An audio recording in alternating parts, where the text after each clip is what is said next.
الحمد لله نحمده ونستعينه ونستغفره ونعوذ بالله من شرور أنفسنا من يهده الله فلا مضل له ومن يضلله فلا هادي له ونشهد أن لا إله إلا الله وحده لا شريك له ونشهد أن محمدا عبده ورسوله أما بعد فأعوذ بالله من الشيطان الرجيم بسم الله الرحمن الرحيم والعصر إن الإنسان لفي خسر إلا الذين آمنوا وعملوا الصالحات وتواصوا بالحق وتواصوا بالصبر أو قال عليه الصلاة والسلام ميدور ہو مجبور ہو اے سید عالم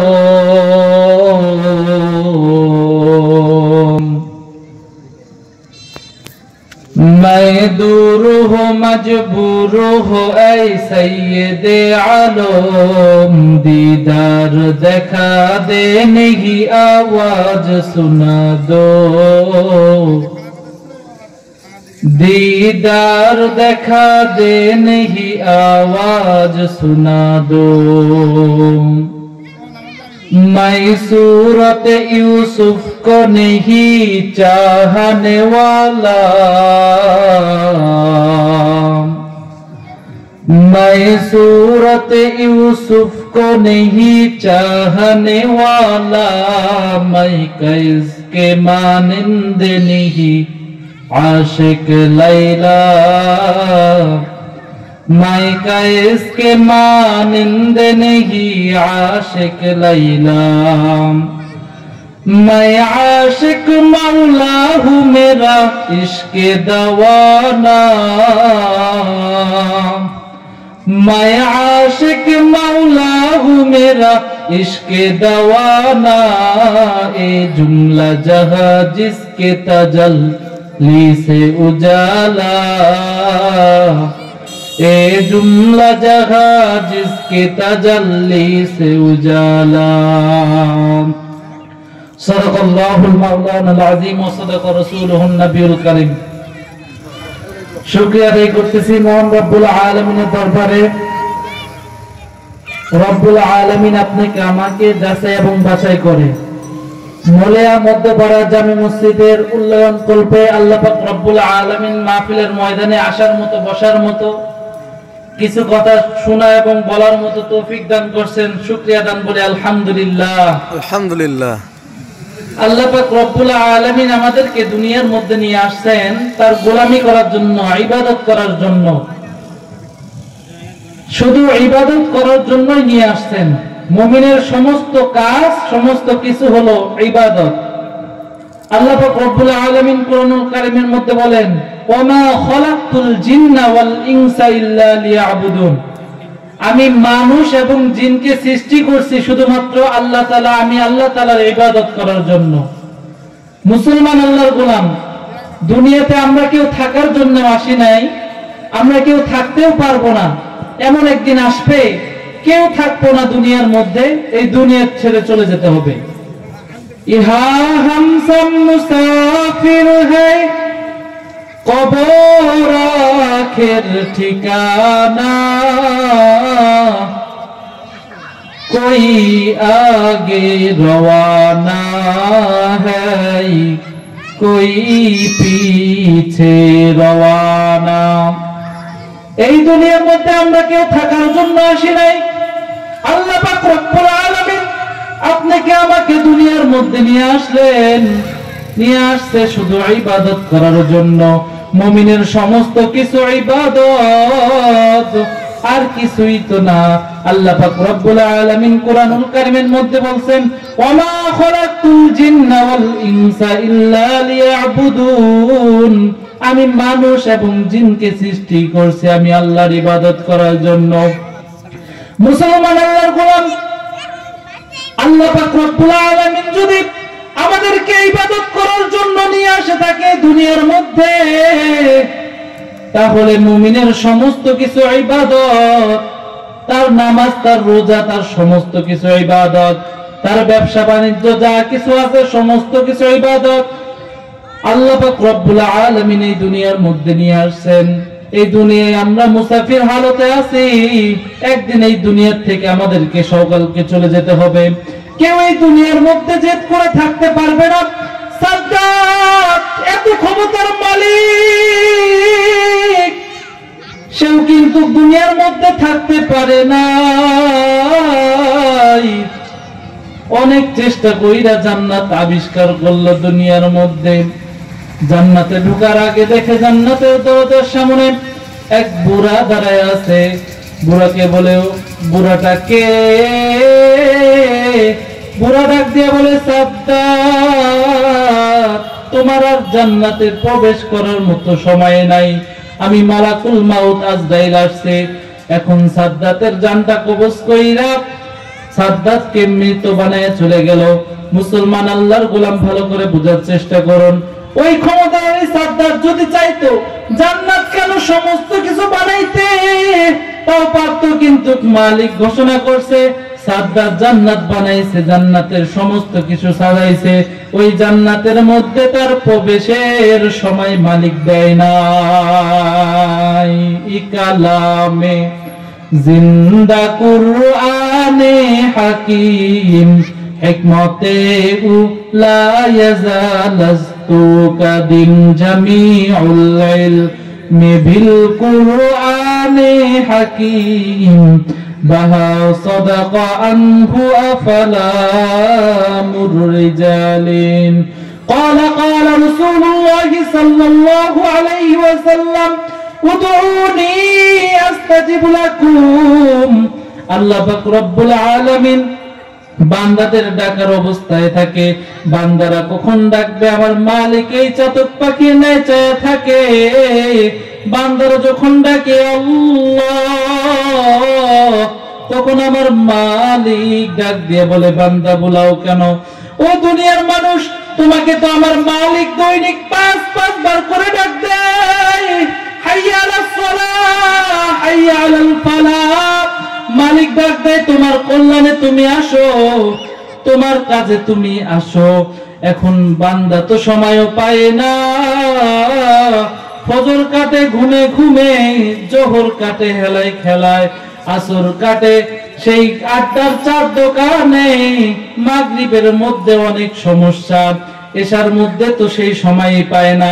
মুসলমান আল্লাহর গোলাম, এমন করতে করতে একদিন মালাকুল মাউত আজরাইল তোমার আমার সামনে এসে যখন দাঁড়াবে, তখন আর কোনো দিক সুবিধার সময় পাবা না। তখন আজরাইল আলাইহিস সালাতু ওয়াস সালামকে যদি ডাক দিয়ে বলো, ভাই আমাকে 2 মিনিট সময় দাও, আমি নামাজটা কাজা করছি, নামাজটা আদায় করে নেই, আমি মালিকের কাছে তওবা করি, ওই সময় তো আজরাইল দিবে না, বরঞ্চ সময় শেষ হওয়া মাত্র তোমাকে আমাকে জানটা কবজ করে এই দুনিয়া থেকে নিয়ে যাবে। মুসলমান আল্লাহর গোলাম, নম্রতা ভাবে যদি থাকা যায়, এই দুনিয়ার আদব মেনে যদি চলা যায়, এই দুনিয়ার সমস্ত কিছু মেনে যদি আমার মালিককে খুশি করে চলা যায়, এই দুনিয়াতেও তোমার শান্তি, আখিরাতেও তোমার শান্তি।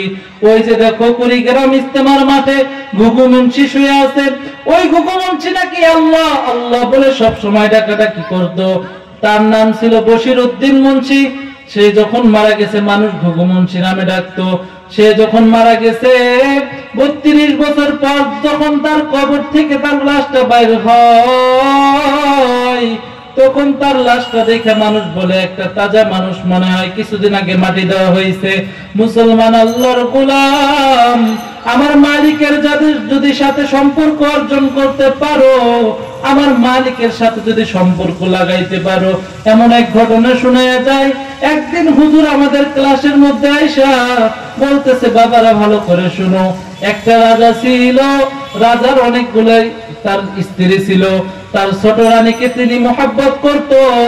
এমন তো অবস্থায় তার মন্ত্রী বলতেছে, রাজা সাহেব, আপনি যে আপনার ছোট স্ত্রীকে এত মহব্বত করেন, কে বড় স্ত্রীটা কেন কি হইল, তাকে কেন মহব্বত করেন না? কয় যে এর প্রমাণ আমি দিব, কয়েকদিন তোমার কাছে সময় চাই, এই সময়টা আমাকে দাও, আমি তোমাকে দিব। একদিন রাজা ঘোষণা করতেছে, সমস্ত রানীকে সামনে নিয়ে আসা হোক। সামনে যখন নিয়ে আসা হইল, এমন তো অবস্থায় রাজা বলতেছে, যাও তোমাদের সামনে যা আছে স্বর্ণ অলংকার যা যেটার মধ্যে তুমি হাত দিবা, সময় এত মিনিট, যখন তুমি হাত দিবা সেই জিনিসটা তোমার হয়ে যাবে। এইভাবে সবাই যার যার মতো ধন সম্পদের মধ্যে হাত দিতেছে।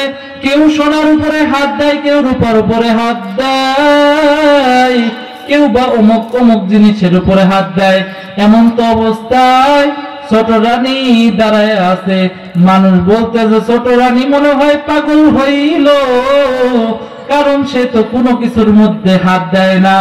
এমন তো অবস্থা যখন সবাই শেষের দিক, তখন রানী তার ওই রাজার শরীরের মধ্যে হাত দেয়। সবাই সময় শেষের দিক সামনে উপস্থিত হয়ে গেল। অমুক রানী কি কি নিছো আমাকে জানাও। সবাই জানাইলো, আমি জমি নিছি, আমি টাকা নিছি, আমি সম্পদ নিছি, আমি সমস্ত কিছু নিছি। এমন তো অবস্থায় ছোট রানীকে যখন বলে, ও রানী তুমি কি নিছো জানাও, তখন রাজাকে বলে, ও রাজা আমি আপনার শরীরে হাত দিছি, আমি আপনাকে চাই। বলে কেন এই কথাটার একটু ব্যাখ্যা দাও। বলে আপনি বলছেন, অর্ডার দিচ্ছেন যে যেই জিনিসের উপরে হাত দিবে সেই জিনিসের মালিক হয়ে যাবে। এমন তো অবস্থায় আমি আপনার শরীরের উপরে হাত দিছি, আপনার শরীরের উপরে যখন হাত দিছি, আপনি তো এই সমস্ত কিছুর রাজা, এই সমস্ত কিছু সম্পদের অধিকারী তো আপনি। এমন তো অবস্থায় যখন হাত দিছে, তখন বলতেছে, আপনার উপরে হাত দেওয়া মানেই তো সমস্ত রাজত্বটা পাওয়া, আর তো কিছুর প্রয়োজন নাই। সেই কথা দ্বারা আমি এই ব্যাখ্যাটা দিতে চাই, কারণ তুমি এই দুনিয়ার মধ্যে বাঁচবা কয়দিন, মুসাফির হালতের মধ্যে তুমি আছো। মুসাফির বাদশার দরবারে যা বলে, বাদশা নামদার, আমি আপনার এই মুসাফির খানার মধ্যে থাকতে চাই, আমাকে একটু আপনি এই মুসাফির খানার মধ্যে থাকতে দেন। যখন এই কথা বলছে, বাদশাহ কথায় রাগান্বিত হয়ে গেল। রাগান্বিত হয়ে বলে, এ পাগল, তুমি আমার কোন মুসাফির খানায় থাকতে চাও আমাকে বলো। তখন বলে, বাদশাহ আপনার বাসার মধ্যে আমি থাকতে চাই, আপনি আমাকে এই সুযোগটা দেন। যখন এই কথা বলছে, তখন রাজা বলে, তুমি মুসাফির খানা কোনটাকে বলো, এটা তো আসলে মুসাফির খানা না, এটা তো আমার বাসভবন। যখন এই কথা বলছে, তখন বলে, রাজা আপনার বাবা মুসাফির খানা কাকে বলে একটু ব্যাখ্যা দেন। যখন এই কথা বলছে, রাজা বলতেছে, দেখো পথিক যাইতেছে রাস্তা দিয়া, এমন তো অবস্থায় রাত হয়ে গেছে, রাত্রের মধ্যে গেলে সে বিপদেও পড়তে পারে। এমন তো অবস্থায় আমি ওই বাসার গেটের সামনে একটা ঘর তৈরি করছি, ওই ঘরের মধ্যে যে নাকি থাকবে, সকালে উঠা আবার চলে যাবে। এমন তো অবস্থায় যখন বলল, রাজা আপনার বাপ দাদা কোথায়, আমাকে একটু জানাইয়া দেন। যখন এই কথা বলল, তখন রাজা বলতেছেন, আমার বাপ দাদা তো নাই, আমার বাপ দাদা তো এই দুনিয়ার থেকে চলে গেছে। তখন সে মুসাফির বলতেছে, তারা কোথায় গেছে? এখন বলতেছে রাজা, তারা তো এই দুনিয়া ছেড়ে ওই পরপারে চলে গেছে। এই কথা বলতে বলতে পাগল বলতেছে, রাজা আপনি মনে হয় সারা জীবন থাকবেন? তখন বলে, না না পাগল, আমি তো এই দুনিয়ার মধ্যে সারা জীবন থাকতে পারবো না।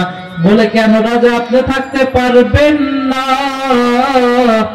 কারণ কি একটু আমাকে খুইলা বলেন।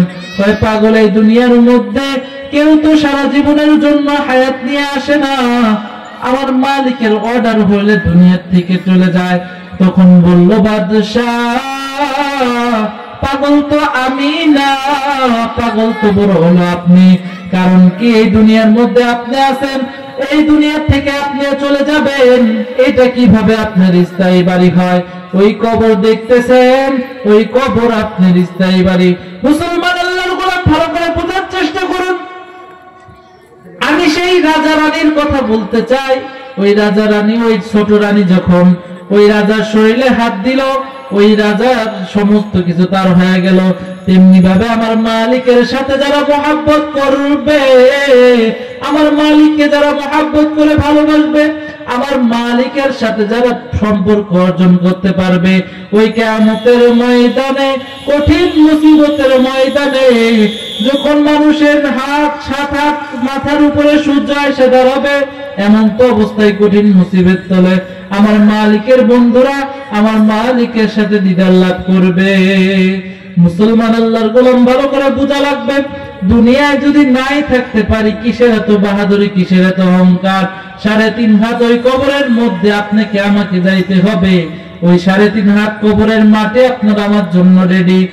যখন নাকি হযরত আলী রাদিয়াল্লাহু তাআলা আনহুর স্ত্রী ফাতেমা রাদিয়াল্লাহু তাআলা আনহুকে কবরের মাটির মধ্যে রাখা হয়, ওই কবরের মাটিকে ডাক দিয়ে বলে, আবু যর গিফারি ডাক দেয়, ও কবরের মাটি, তোমার কবরের মধ্যে কাকে রাখলাম তুমি জানো নাকি? বলে, কবর কোনো কথা বলে না। ও কবরের মাটি, তোমার ওই কবরের মধ্যে ফাতেমা রাদিয়াল্লাহু তাআলা আনহুকে রাখলাম। কবরের মাটি, খবরদার বেয়াদবি কইরো না। কবরের মাটি কোনো আওয়াজ দেয় না। তখন আবার দ্বিতীয়বার বলছে, ও কবরের মাটি, সাবধান সাবধান, বেয়াদবি করিস না। তোর কবরের মধ্যে নবী মুহাম্মদুর রাসূলুল্লাহ, যে নবী, শ্রেষ্ঠ নবী, নবীর আল্লাহর হাবিব, তার মেয়েকে রাখলাম। কবরের মাটি, সাবধান, বেয়াদবি করিস না। এমন করতে করতে 3 বার বলতেছে, ও কবরের মাটি, বেয়াদবি করিস না, সাবধান। তোর ওই কবরের মধ্যে হাসান হুসাইনের মাকে রাখলাম। কবরের মাটি, সাবধান, বেয়াদবি করিস না। তখন আল্লাহ তাআলা কবরের মাটিকে জবান খুলে দিয়ে কবরের মাটি ডাক দেয়, ও আবু যর গিফারি, তুমি আমার কবরের মধ্যে কাকে রাখলাম? এটা দেখার বিষয় আমার না। কে নবীর মেয়ে, কে কার কি, কে পীর, কে মুফতি, কে মুহাদ্দিস, কে মাওলানা, কে কি, এই কবরের মাটির মধ্যে দেখার কোনো কাজ নাই। আমি কবরের মধ্যে যার আমল ভালো নিয়ে আসবে, আমি কবরের সাথে যে সম্পর্ক অর্জন করে আসতে পারবে, আমি কবরের মাটি তার জন্য জান্নাত হয়ে যাব। যে নাকি আমার কবরের মধ্যে আমার মালিকের নাফরমানি নিয়ে আসবে, আমার দুনিয়ার মধ্যে গুনাহ অর্জন করে আসবে, আমি কবরের মাটি ভয়ঙ্কর হব, আমি কবরের মাটি জাহান্নামে পরিণত হব। 2 পাশ থেকে এমন জোরে পাথরের মধ্যে চাপ দিব, এক পাথরের হাড় আরেক পাথরে ঢুকে যাবে। মুসলমান আল্লাহর গোলাম, আমি একটা আয়াতে কারিমা তেলাওয়াত করছি, সূরা আসরের মধ্যে আল্লাহ পাক রব্বুল আলামিন বলে, ওয়াল আসর ইন্নাল ইনসানা লাফি খুর।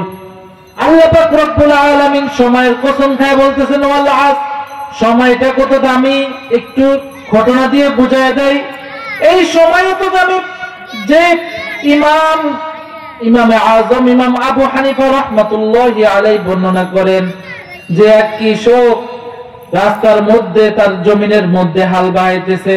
এমন তো অবস্থায় হাল বাহাইতে বাহাইতে তার ওই চাকার মধ্যে কি জানি একটা বাজে। সে খুঁড়ে দেখে অনেক কিছু পাথরের মতো, মার্বেলের মতো দেখা যায়। মার্বেলের মধ্যে সেই মার্বেল গুলো নিয়ে খেলা শুরু করছে। পাখি মারে, অমুক মারে, তমুক মারে, এইভাবে মারতে মারতে তিনি তো জীবনে কখনো শহরের মধ্যে প্রবেশ করে নাই। এমন তো অবস্থায় একদিন তার বন্ধুর সাথে শহরের মধ্যে প্রবেশ করলো। শহরের মধ্যে প্রবেশ করার পর এখন যখন শহরের মধ্যে গেছে, চারপাশ দিয়ে ঘুরতে ঘুরতে ঘুরতে ঘুরতে সে এক দোকানের সামনে দাঁড়ায় আর মুস্কি মুস্কি হাসে। এখন দোকানদার তো তাকে ফলো করছে, কারণ কি সে আমার এই দোকানের দিকে তাকায় আর কেন হাসতেছে আমার এটা জানা লাগবে।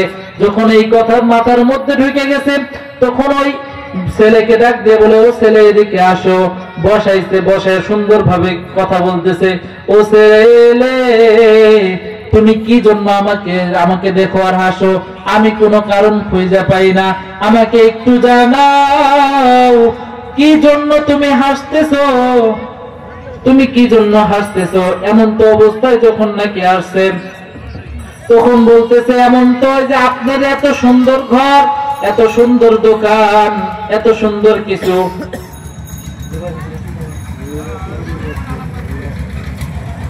যাই হোক, সময় সংকীর্ণ, সেই জন্য আর কথা বাড়ানো গেল না। দোয়ার দরখাস্ত থাকলো, সবাই আমার জন্য দোয়া করবেন। ওয়া আখির দাওয়ানা আলহামদুলিল্লাহি রাব্বিল আলামিন। আসসালামু আলাইকুম। আলহামদুলিল্লাহ।